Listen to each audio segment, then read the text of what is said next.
Good morning, everyone. Jim Laird here from Laird, Florida. I hope you're doing well. It is a beautiful fall day here today, and we have the one and only Dr. Stillman is joining us. Good morning, Dr. Stillman. Good morning, everyone. How was your adventures? How was Runga? Runga was great. We had a really good time. Good. If you don't know what that is, check it out. Next year we'll be planning on going back anyway. Okay. Depending on if the wheels stay on the school bus or not. All right, Mr. Doom and Gloom. I'm not saying any doom and gloom, but I'm just saying the importance of being grounded and self-aware and is getting even more important. Our good friend Mr. Microsoft the other day proposed that he's going to solve the climate change crisis, whatever that is, by cutting down lots of trees. That seems like a good idea. The gaslighting and blocking the sun too. So yeah, the gaslighting continues. What could go wrong? Let's go. This is your subject. And by the way, we're doing a webinar right after this on blood pressure and testing. Yes, we are measuring and things. We are. So you missed out. If you didn't want to be on our, if you want to get on our webinar for next week. The webinar we do every Thursday, you need to get on the email list, stillmanwellness.com. There is a link in the description. Just go over to the website, stillmanwellness.com, put in your name in the capture page. Boom. You're on the list. You'll get an email Monday and Wednesday night with a link to the webinar. You get free education from us for being on our email list. So there we go. Is copper toxicity making you sick? And that this is one of your favorite topics. It is, yeah. And the short answer is yes. Copper toxicity is a real thing. Clark and I did a long post on this some time ago. I think maybe 2-3 weeks now, maybe, about how copper toxicity is a thing. And we see it coming out on hair tissue mineral analyses. It's really hard to see it on any other test. And you're probably wondering what I'm doing right now. Putting on my LifeWave patches. This is the shameless plug for the LifeWave patches. I have this theory that they work by taking the copper that's not bound in your body and binding it properly so your body can actually use it. Interesting. And it does that through light. Exactly. Yeah, it's a phototherapy. So if you want to learn more about that, the link tree, there's a post in there about LifeWave. If you want to look at my Substack blogs on that, you can. I just got another positive testimonial from that yesterday, which is why I keep using them and recommending them. Yeah, I created a playlist with some of the LifeWave stuff on there, I believe. And you're very transparent too about the one thing I like about the way you're handling a LifeWave. I get paid to rep. Yeah, you're very transparent about you that. Get all but you're also very transparent. A lot of my content for free.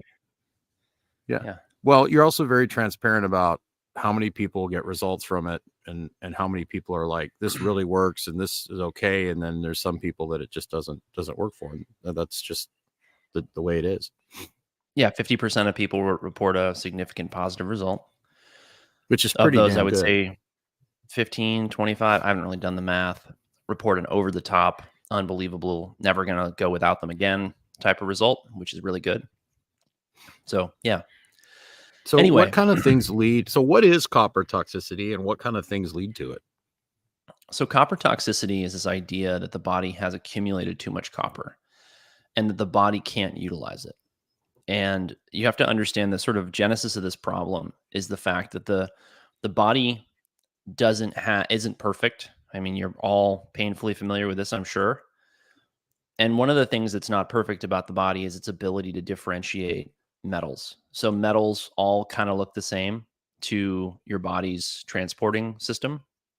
And so when your body has mineral deficiencies, which people have, I mean, that's also not some kooky out there integrative medicine mumbo jumbo. That's really, truly in the literature.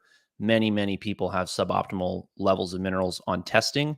The vast majority of people do not meet the recommended daily amounts, even from the anemic standards of like the food and nutrition boards in different countries, right? So we have an epidemic of low mineral levels. However, we also have an epidemic of use of minerals and I don't know if the epidemic might be the wrong word. We have a lot of industrial commercial uses of minerals. So for example, there are copper-based fungicides and pesticides that get sprayed on our crops. There's copper piping in homes that people drink water that's contains copper. There's all kinds of commercial applications of copper that lead you to be Doesn't birth exposed. control give you a big dose of copper too?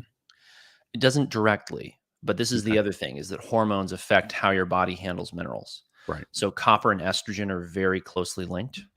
Generally speaking, the higher a woman's estrogen level, the higher her serum copper will be. I haven't been able to demonstrate or find a paper that demonstrates that this is because of increased copper absorption from the gut, but I also haven't had a ton of time to look. And in the end, where I'm going with this is that we have an imbalanced mineral balance in our bodies. Some of this also, I'm convinced, is related to stress.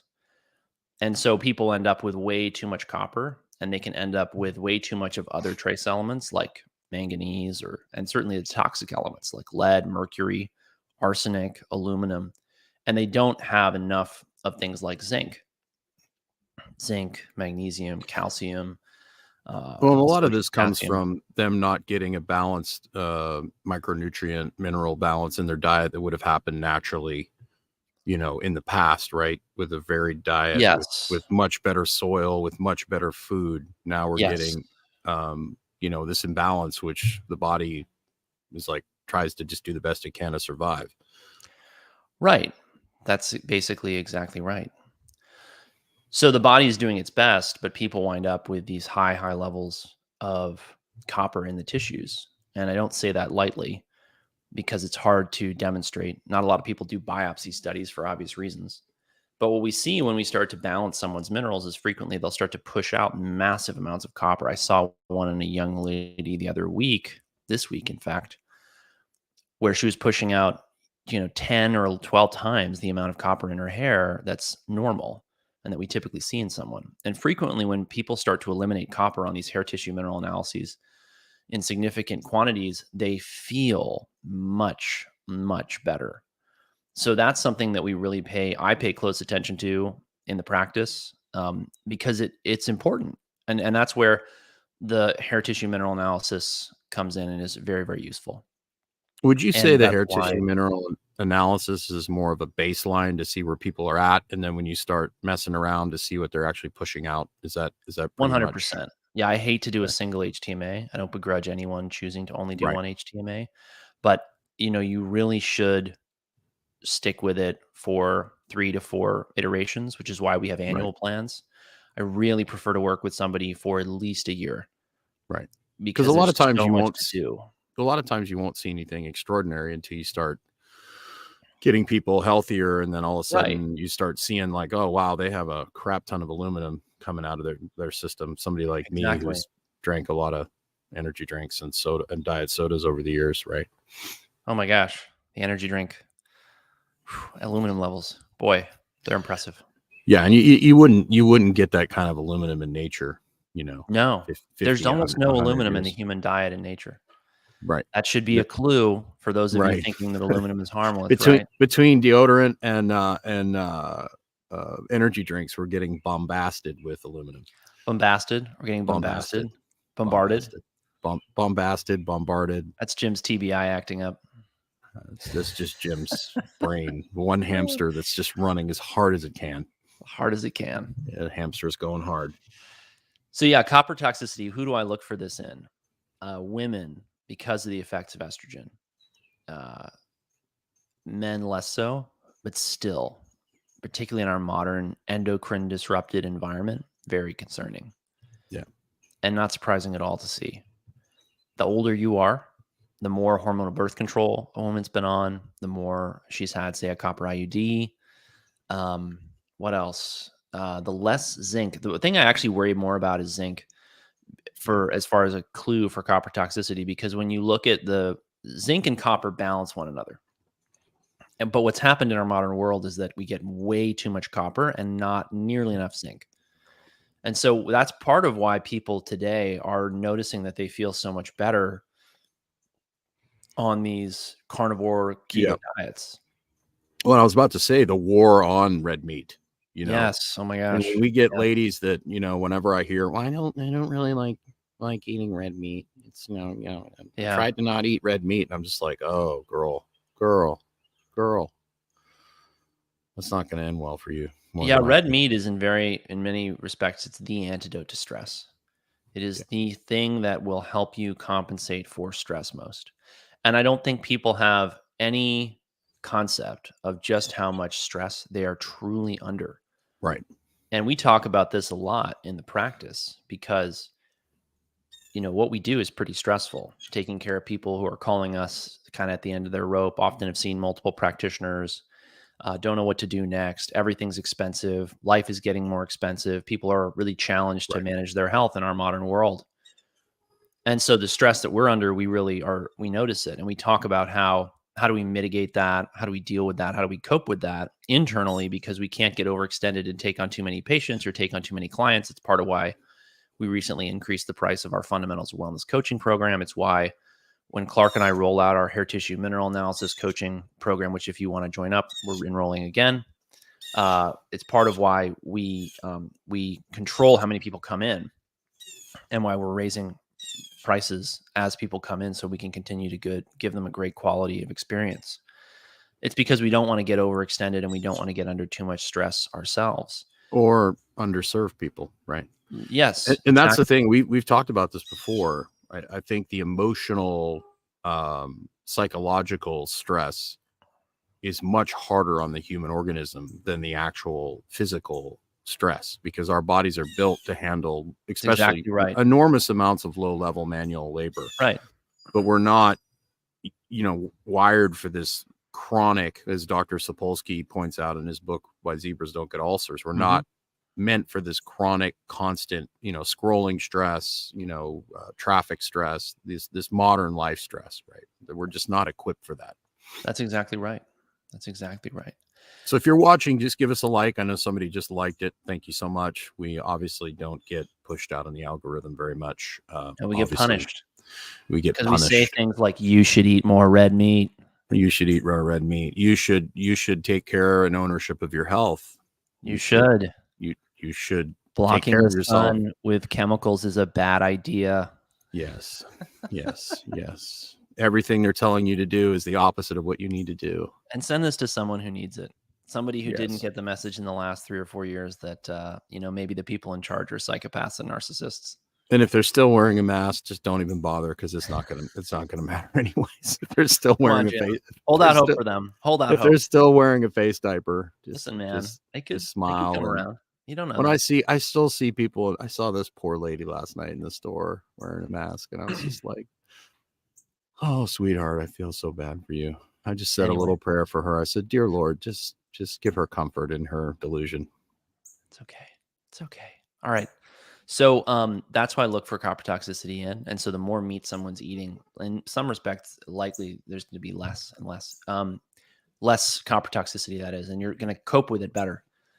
But that doesn't mean we can just put everyone on zinc and call it a day. It's way more complicated than that. That's why we created the HTMA coaching course. Ken Brandy asks, is there a follow-up after the HTMA class? How does that work? Yes, we have an ongoing program, or we will have an ongoing program when the first cohort is through. And there's a follow-on course. Pricing is subject to change. Currently, it's $495 for 3 months, which is a lot less than the HTMA course. We're going to change those prices depending upon what basically people are willing to pay, and so that we get a good number of people in each cohort. But there is going to be ongoing support, Ken. Yeah, by design, it's going to be a continuous educational. Right, exactly. Funnel, so, with the idea of you being able to help others by giving HTMAs and all that sort of good stuff. So, and a couple more things about copper toxicity that I want to mention. It often goes along with other heavy metals having accumulated. So it's often not, and rarely is it just copper. It's other things. A useful marker, if you're curious, can be the serum copper, but it is often very misleading, particularly later in life. Like, let's say a woman's postmenopausal or estrogen's dropped and her copper's normal. Just because the copper is normal does not mean that she doesn't have excess tissue copper and that she's not going to purge that when she gets better. So anyway, gotcha. Ken and Brandy, if you want to get in on this next round of the HTMA class, just email me at unless you're already in the current class. I don't know. But if you want to get in on this next round, which starts in November, just email me at Jim, or anyone else for that matter. Email me at jimlaird@stillmanwellness.com, and I will send you a link for that.